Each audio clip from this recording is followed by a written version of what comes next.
Can we get rid of this burnt onion that's in here, or is that going to add flavor? I think we can probably get rid of that and the cigar butt. Yeah, the cigar butt, I definitely won't taste That'll add flavor, though. Yeah, but probably not exactly what the chef was after. Yeah. We don't want to nasty up our palate. No, God no. Who knows what would happen there. First trick is So to get we got a reflecting wall right here, right? Our a back to work against. And I put a piece of split wood down because what we have underneath is mud. Yeah. And this is fat wood. Which, everybody loves fat wood. oh man. So what is fat wood? Fat wood is got many names, fat lighter, et cetera, et cetera, et cetera. But what it is it's very resinous when trees die at the proper time. And I've heard many tales that if they give up the ghost at the full moon, blah, blah, blah, blah. But I don't think anybody has any really good idea. Anybody got a knife? And what's Which is a hilarious and what's the question to best ask, because trees? it's asked frequently at these weekends. I should pull up my Becker BK-2, but I'm pulling up my full name, and I'm kind of ashamed. But this is lighter up. Yeah, always prepared.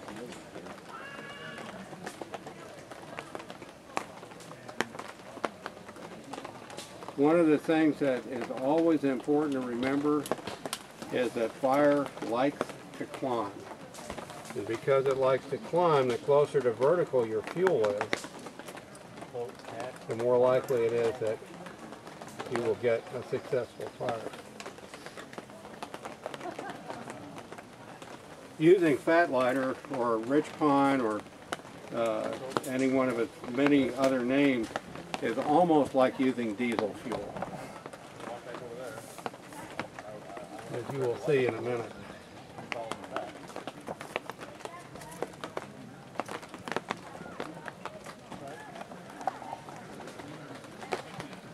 Give it plenty of air, give it a chance to make a chimney.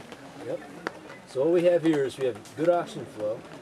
We got our ignition source, we got our flame already, but also we're going to have residual heat because the heat is not going to be able to escape because of this backdrop. Right. Which is very important. A lot of people forget about the heat element into fire building. I know that from a firefighter firm. You learn how to make a fire, go as a firefighter. Huh? As ironic as that is. Thank you, sir. Yeah. Of course, what happened is that our torch dropped off into the mud. So let's try that again.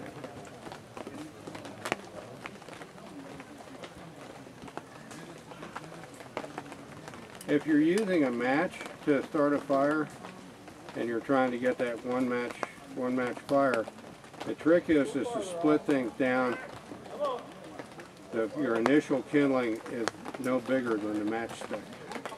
As much surface area as you can. Yeah. And the longer you sustain the initial ignition heat, and the higher that ignition heat is, the more likely you are to be successful. Put that in there this way.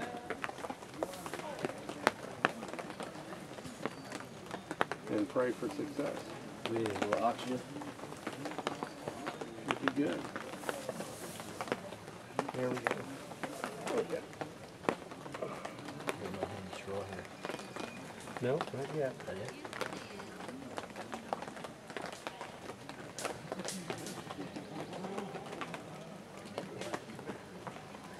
We've been burning slash at the house, cleaning up after the construction of the house, and it's so weird because 2 days ago I was feeding a fire with a front end loader and starting it with a box full of cardboard soaked in diesel fuel. Well, not many people actually get to say that. That's actually pretty cool.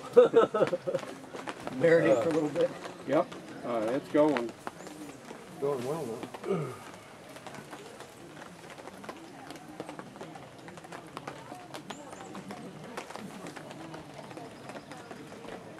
Is that wood you brought from home, or did you get that here? That's what I brought from home.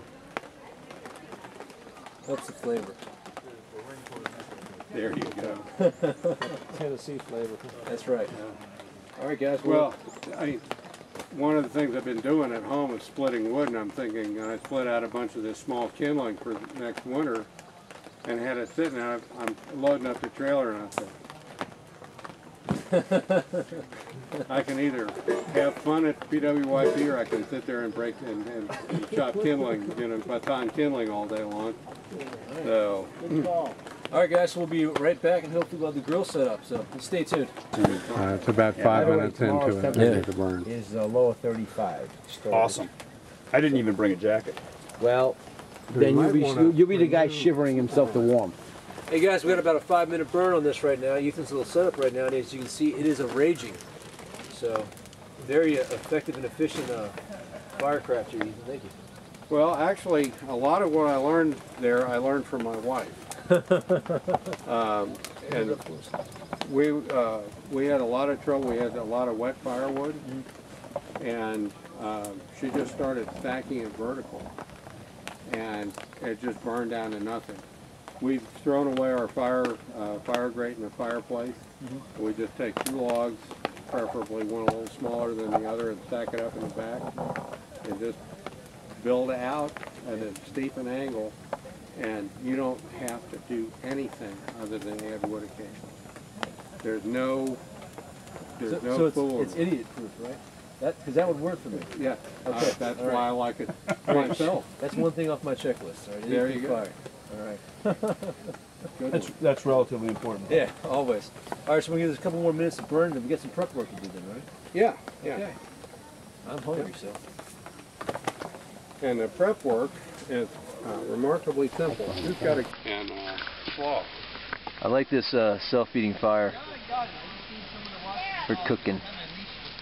You guys, this is the only fire technique you use now? Pretty much. And, you know, and I'll use it till I get bored. Yeah. Yeah. I know And that I'll one. try something else. You know? I mean, the more tricks you have in your bag That's right, your toolbox. and your toolbox, the more knowledge you have and the more practice you have, the more likely it is that you're going to make whatever you're faced with work. Those are words to live by. Good, better coals for cooking. Awesome. All right, Ethan, how we doing? We're doing good. That's right. We're doing a secondary burn, and if you just stack away from here, Now, this is a different model of the self-feeding fire. This is a vertical self-feeding fire. all you have to do when you get done with this is walk away from it and come back to a bed of coals. There we go. Always leave enough airspace. Okay. Let me get a top view of that. All right, great. Nice even airspace, so we get oxygen through there. All right.